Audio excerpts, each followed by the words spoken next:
Hi, and welcome to another episode of Hot Takes with me, the Silver Fox, and welcome to a whole new week of fun and humdingery in the land of politics and national events. We're going to start with a nice little light story, one that is amusing, and I hope that will please you. So if it does, get ready to hit that thumbs up and definitely hit the subscribe button because it really massively helps the channel. Obviously, we've gone through that problem that occurred last week with YouTube. Seems to be kind of levelling back again, but let's push that and don't forget, like I say, hit the like, hit the subscribe if you yet subscribe. Really does work wonders, and it has provably done so. So Anna Sarwar has basically come out and mocked John Swinney. John Swinney has said that his leadership brings fresh leadership to the SNP, and Anna Sarwar just couldn't let that one slide, and who can blame him? After all, John Swinney is old, he's stale, he's been around for 100 years. He joined the SNP back when dinosaurs ruled the earth, and his attitudes haven't really changed much in the interim, and so Anna Sarwar is quite right to mock him. Let's have a look to see why he had everyone mirthfully laughing over his claims. Here goes. So Anna Sarwar mocks old-timer John Swinney's fresh leadership claim that had MSPs rolling in the aisles at Holyrood. Take that, Grandad. The Scottish Labour leader says that not even the new First Minister believed his own spin, and perhaps that's because he's been around in politics for so long. And they're all having a go, and look, they're all sitting there taking a mickey. Be polite, it is the first thing on a Monday. And just generally pointing out that John Swinney is hardly fresh. Stale. Hardened. Wizened even. Wizened. That's what he is. He's a wizened old caretaker. Anna Sarwar will put the boot into new First Minister in a major speech to mark the 25th anniversary of devolution. Swinney is one of a handful of MSPs who've been there since day one. And if I go back up to that picture, there we see there Dame Jackie. And Dame Jackie was there from day one as well. Only a few of them, not many left.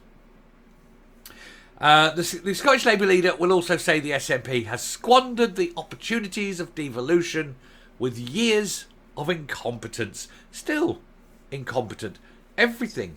They haven't done any particular single thing in a competent way. Not one. They cannot possibly. 17 years of the 25 years of the Scottish Parliament, they've been in charge for 17 of them, and not one thing can they point at and said that works. No problem there. Look, stand back, astonished, and praise us. Not one. You'd think you'd get one thing, even randomly, even by accident. No. Declaring that the continuity will not cut it, Mr. Sarwar will say, I don't know if you watched the First Minister's questions last week, but Swinney claimed that the fresh leadership had arrived. I'm not sure I've ever heard the chamber erupt in laughter the way it did last Thursday. And you could tell from John's face that not even he believed his spin. Perhaps that's because he's been around in politics for so long. He was, of course, there the day the Parliament opened a quarter of a century ago, and I do recognise his long career of public service, but after so many years of SNP mismanagement, we can't just have more of the same. But that's what you're going to get for at least 2 years, possibly even worse. Let's face it, what new ideas has John Swinney come up with since being leader? His first thing is that he's going to treat every election as a mini referendum. Well, hell, that's not an original idea, is it, John? They've all been saying that. What else have you come up with? Nope. Nothing. There you go. Silence. Swinney, 60, was preparing to retire at the next Holyrood election in 2026 before his change of heart, although he insists he's not a caretaker. Ha ha! We know he is. He sits there until the next general election, and then he's oot. And so probably Flynn will come in.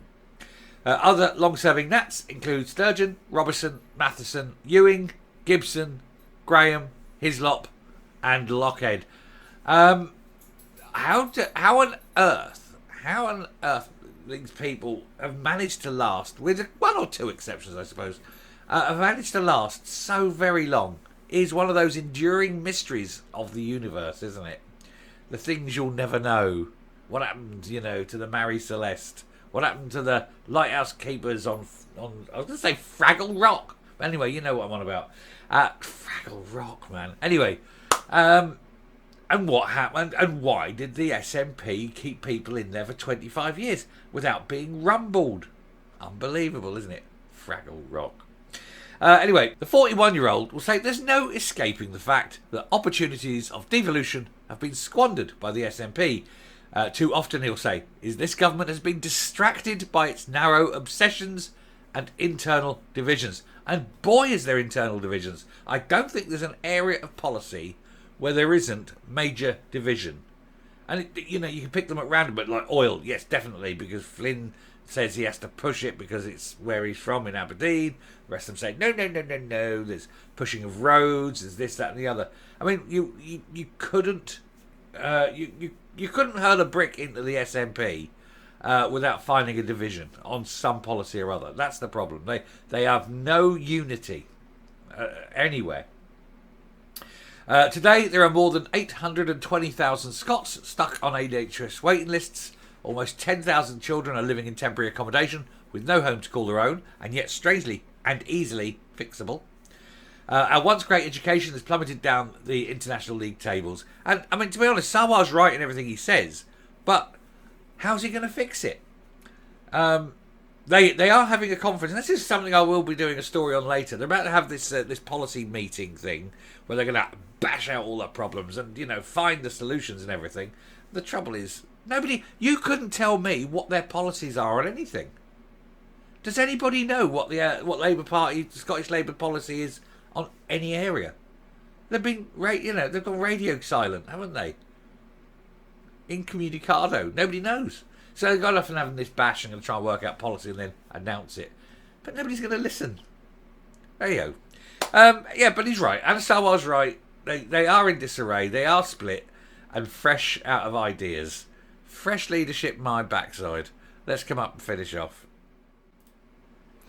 When you have the same old people, like John Swinney, who've hung around like a bad fart for 25 years, and on top of that, when he does get the chance of taking the big job and sitting in the big seat and pretending that he's in charge of Scotland, and he keeps exactly the same people in exactly the same jobs because he's been told he mustn't move them, it's no wonder that there is no fresh approach. There's no bouncing ideas off. There's no, let's do this. This is definitely going to work and be better for Scotland.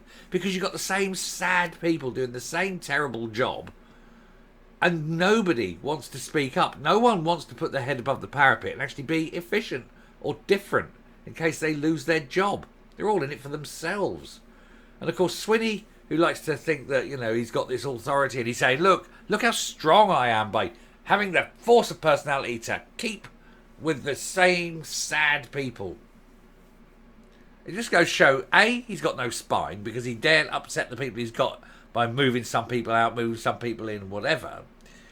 And secondly, the only people he really has fired, with the Greens, by getting rid of their roles and not appointing anyone new. So I was going to say, secondly, of course, is the fact that we all now know that he's not actually in charge. It's still whoever's operating and pulling the strings behind him.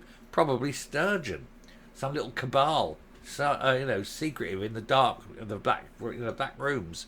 They're pulling the strings. They're the ones saying what happens. And Swinney's just yes, and he's the temporary caretaker. He's the one with the little mop and bucket until Flynn comes down from Aberdeen to save them all. The Messiah. Flynn the Messiah will save the SNP or not. Anyway, we'll finish there. Thank you very much for watching. Do please hit the subscribe button, ring that bell, leave a like, leave a comment, please share the video, and I will speak to you later. Bye.